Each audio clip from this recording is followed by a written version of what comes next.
Hello NEET Aspirants. Today we will learn one important topic in biology, that is pedigree analysis. Pedigree analysis is one of the important topic, and it is a simple and easy topic also, where you can score marks easily. Let's learn about pedigree analysis. Before directly jumping into the topic, one thing I wanted to tell you is pedigree analysis is one topic which you learn in biology and which you will carry in MBBS also. Once you entered MBBS, from second year onwards, you will be exposed to patients. Right? From second year, you will be exposed to patients. Then you have to take the history from the patients. You have to take history, then you have to do clinical examination, then you have to do investigations, then you will come to a diagnosis. What is the purpose of this taking histories? It will give you clues for the diagnosis, right? This history taking has certain pro forma, like first you will ask about the chief complaints, then you will ask about the presenting complaints, past complaints, like that. In that way, one specific heading is there in the history, that is family history. In family history, you have to ask certain questions and you have to draw the pedigree chart. Ideally, you have to draw 3-generation pedigree chart. For example, parents brought a kid that he is suffering with certain illness. You have to draw pedigree chart. For example, their second kid is suffering from illness. Like this, you have to draw the pedigree chart. Ideally, you have to draw 3-generation pedigree chart. That means you have to ask the history to their parents also, to the kid's father, mother, their parents, like this.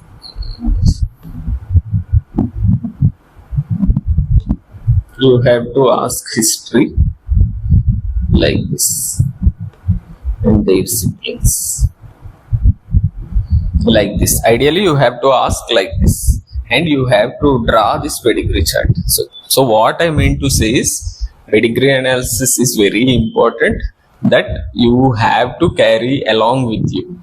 So make the basics strong now only, so that it will be easy for you. Right? Let's learn about the pedigree analysis. Before solving the pedigree analysis problems, the thing is, you have to know certain symbols, which you all know already. Square is male, circle is female, and this symbol specifies sex unspecified. This is one thing you have to remember, because male and female anyways you will be knowing, right? And if at all it is completely highlighted, it is affected individuals. And if there is a circle, if there is a straight line between male and female, it indicates mating or marriage. And if there are two lines, one line is for mating and another line is for consanguinity. The thing is, consanguinity means mating or marriage between two closely related individuals. That means relatives. Among relatives, if marriage happens, that means consanguinity. Once you enter MBBS, there will be much more complexity, right? There will be first degree consanguinity, second degree consanguinity, third degree consanguinity, like that. And this consanguinity you will write on the top of it. If it is first degree consanguinity, you will write like this. If it is second degree consanguinity, you will write like this. But for now, it is not needed. And this is the normal pedigree chart, which you all know. But one thing you have to remember is, while you are drawing pedigree chart, from in order you have to write. That means this leftmost is the first kid, then this is the second kid. If third kid is born, here you have to write like this, in an order you have to write, right? That is one thing you have to remember. And this is an affected individual, and if number of unaffected offspring you have to make this symbol and write the number of unaffected offspring inside it. This is one thing you have to remember. So mostly these three things you have to remember. Those are the symbols used, basic symbols used in the human pedigree analysis. Now coming to how to solve the pedigree analysis, there is certain framework to solve the pedigree analysis. First, you have to find the given pedigree is either recessive or dominant. Once you found out whether it is recessive or dominant, then it is easy. There are two options only, right? Whether it is autosomal recessive or X-linked recessive. Whether it is autosomal dominant or X-linked dominant. This is the normal basic framework which you have to use. Right now, you have to know certain points, how to identify recessiveness, how to identify dominant trait, like this. There are certain absolute points. That means if that finding is there, definitely it will be recessive, definitely it will be dominant, definitely it will be X-linked, like that. Those points you have to memorize. Rather than memorizing, if you keep on solving the questions, they will be etched in your memory automatically, right? Let's see what are those points which you have to remember. For recessive illness, if both parents are unaffected and the children are affected, it is recessive. Remember, if both parents are unaffected and children are affected. Remember this better. If children are affected, it is definitely recessive. There is no other way around it. If both parents are unaffected and kids are affected, that means it is recessive. That's it. And it follows skip generation. Skip generation means like this only, almost this one. If we extend this pedigree to their parents,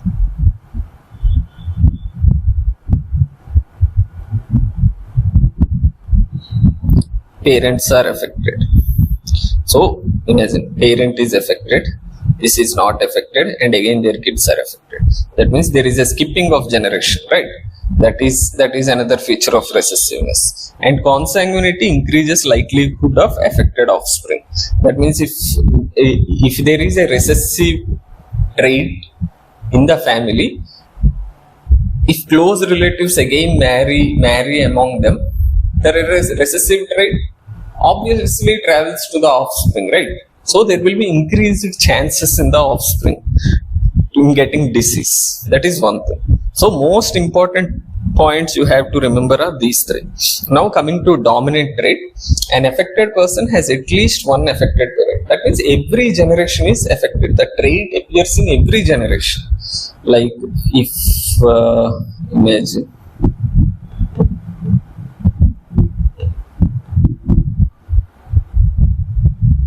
previously you have seen that like this, but previously you have seen that parents are unaffected. Now parent is also affected. Parent is affected and kids are also affected. If that is the case, if we extend this, their parents are also affected. That every generation trait is there. Every generation affected individuals are there. That is dominant. That is one thing you have to remember, right? Now coming to autosomal. If father transmits disease to son, it is definitely autosomal. There is no other way around it. If at any point you have seen that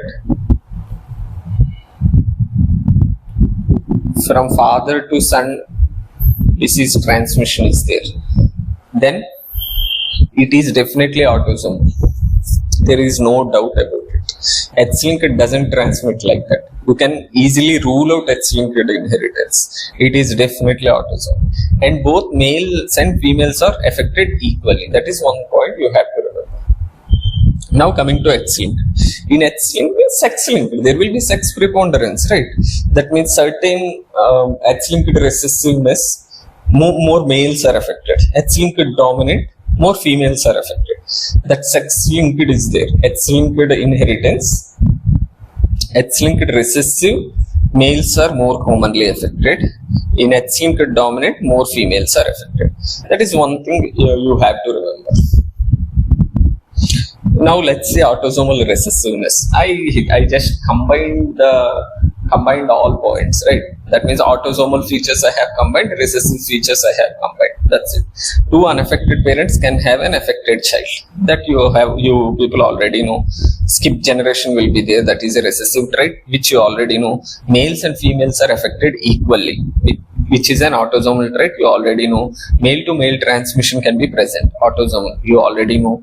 Consanguinity increases risk. Recessive, this also you already know. This is one thing you have to remember. If both parents are affected in autosomal recessive illness, every child must be affected.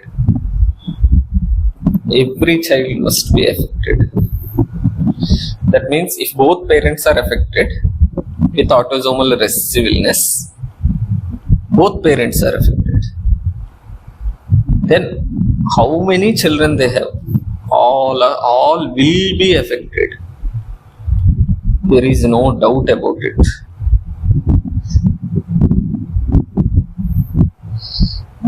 That is one thing you have to remember, right? Now coming, so all these points you already know. This is one thing you have to remember. Now coming to autosomal dominant, this is also same thing. There will be features of both autosomal and dominant traits. Appears in every generation, that is dominant. Males and females are affected equally, autosomal. Male to male transmission can be present, autosomal. An affected person must have one affected parent. That means it is present in every generation, right? That is a dominant feature. If both parents are affected, can have unaffected child. This is one thing you have to remember. If both parents are affected, can have an unaffected child. Imagine both parents are carriers, right? Now, what are the options we have?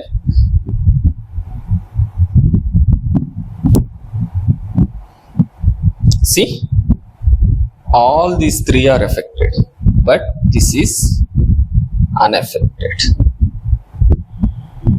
right? That is one thing. So if both parents are affected, ideally if both parents are affected and heterozygous, can have an unaffected child. That is one thing you have to remember, right?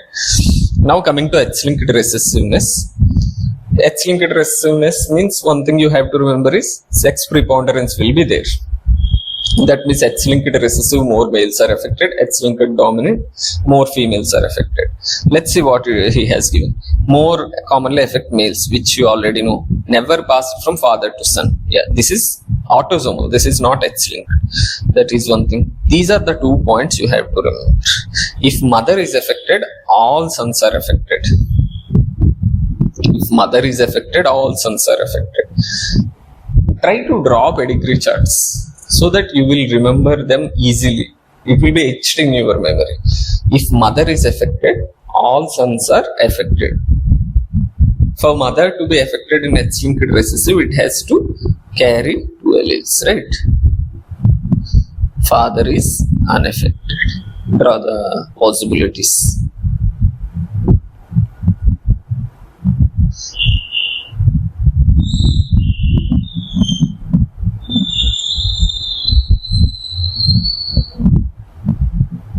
These are the 4 possibilities we have.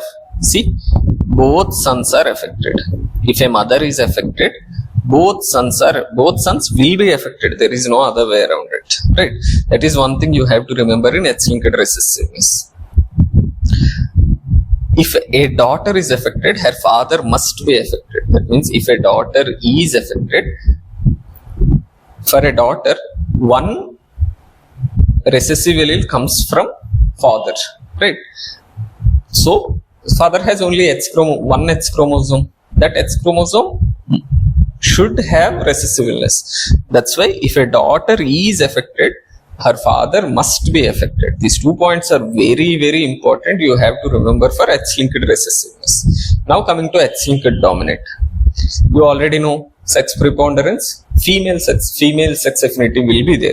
More females are affected than males. So this point you already know. Never pass it from father to son. This also you know. These are the 2 points you have to remember. If a father is affected, all daughters are affected. If father is affected, all daughters are affected. Let's draw the pedigree chart, right? Imagine mother is unaffected and father is affected. Let's draw.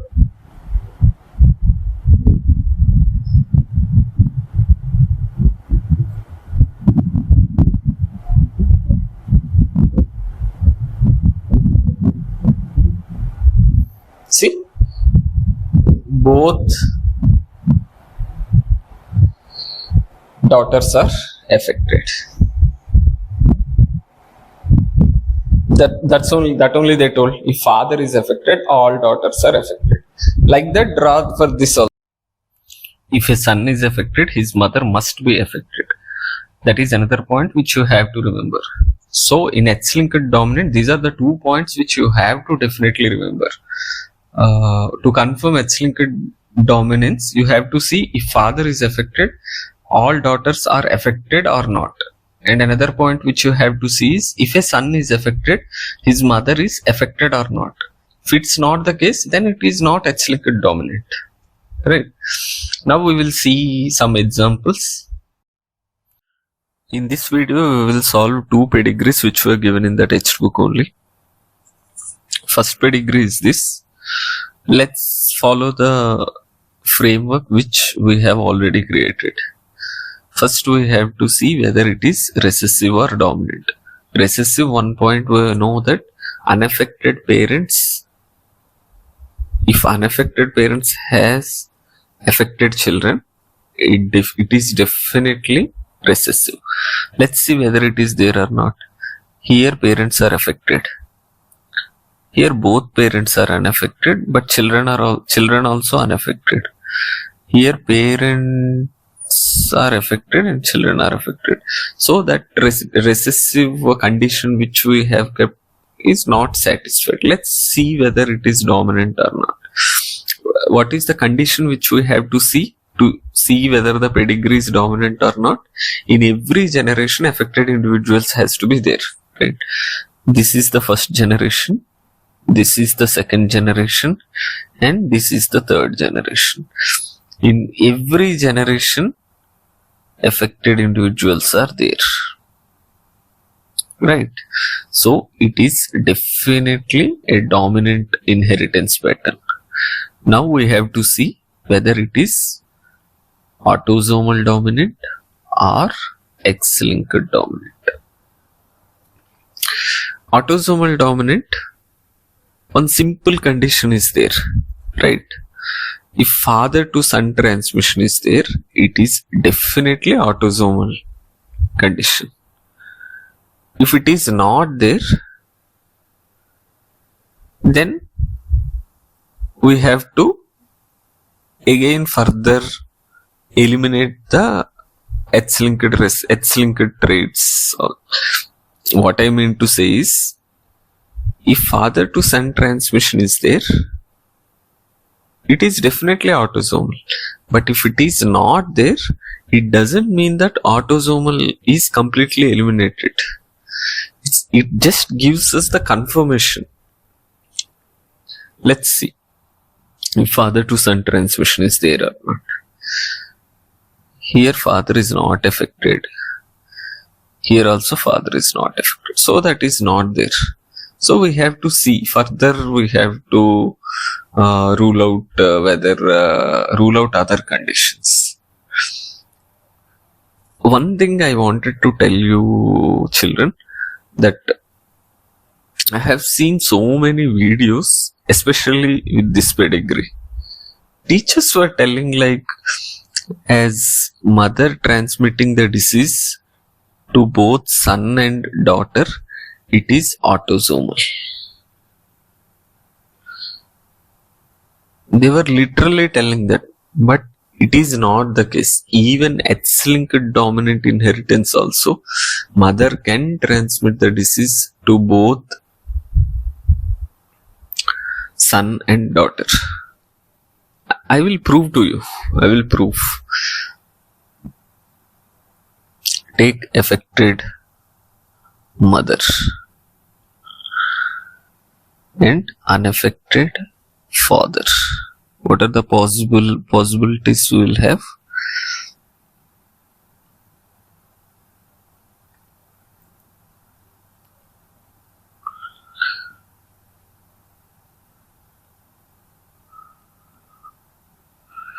Right? These are the 4 possibilities we have.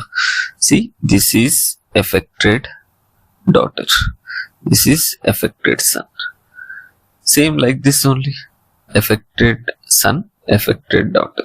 So, if we take this, it can be autosomal dominant and it can be X-linked dominant also.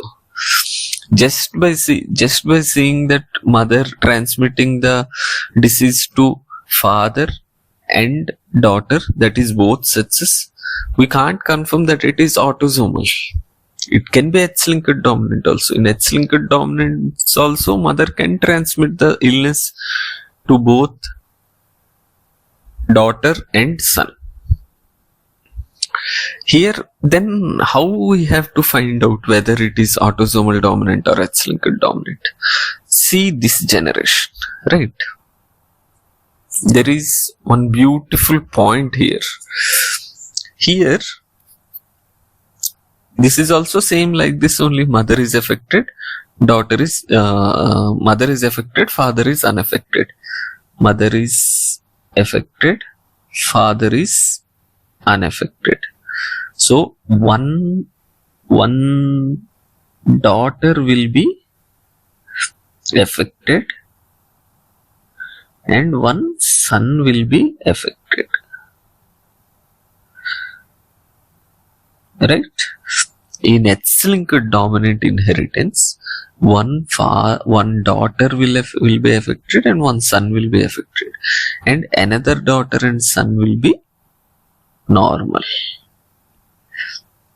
Right. But in autosomal dominant, let's draw a pedigree. Mother affected, daughter, father unaffected, right? What are the possibilities we have?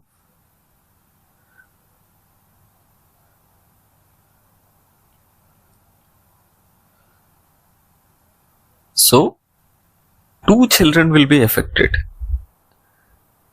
2 children will be affected in autosomal dominant inheritance. But those 2 children both can be sons, both can be daughters, or one son or one daughter. Any possible combination we can take. But for X-linked dominant, those 2 affected children, one should be son, one should be daughter. In autosomal dominant, 2 affected children are there, but both can be sons, both can be daughters, or one son, one daughter. Here in this, one daughter is affected, but both sons are unaffected. If it is X-linked dominant, one son has to be affected, but here both sons are unaffected. That's why this is autosomal dominant. Now you understood? That is the thing you have to understand here. It's not like as mother transmitting the disease to both son and daughter, it is obviously autosomal dominant. It's not the case. This question is very important. See repeatedly this pedigree. This is very important pedigree. This will teach you a lot. Now coming to the next question. Same, we use the framework which we already know. First we have to see whether it is recessive or dominant. Unaffected parents, affected children. So definitely recessive. There is no other option, right? Now we have to see whether it is autosomal recessive or X-linked recessive. Any father to son transmission is there? Here father is unaffected, here father is unaffected, so no father to son transmission. Let's say X-linked recessiveness. X-linked recessiveness, 2 points are there. Mother transmits the illness to each and every son. Is that satisfied? Mother is unaffected here, mother is unaffected here. So another point is, if a daughter is having illness, her father should be affected, right? Here daughter is having illness but father is unaffected, so it is definitely not X-linked recessive, it is autosomal recessive. Like this we have to solve the pedigrees. If you solve more and more pedigrees, it will be etched in your memory. And another thing is, you have to space out your repetitions. Like at a stretch for 7 days you will solve pedigrees and you should not, and you will completely leave it. It should not be like that.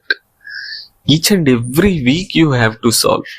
Keep a day for pedigree solving. Keep a session, like a small half an hour session every week. Just open the pedigrees and solve. That's it. It will be completed. And in the next class, I will solve at least 10 to 20 pedigrees and different pedigrees, so that you can get hold of the topic, right? Thank you. In this video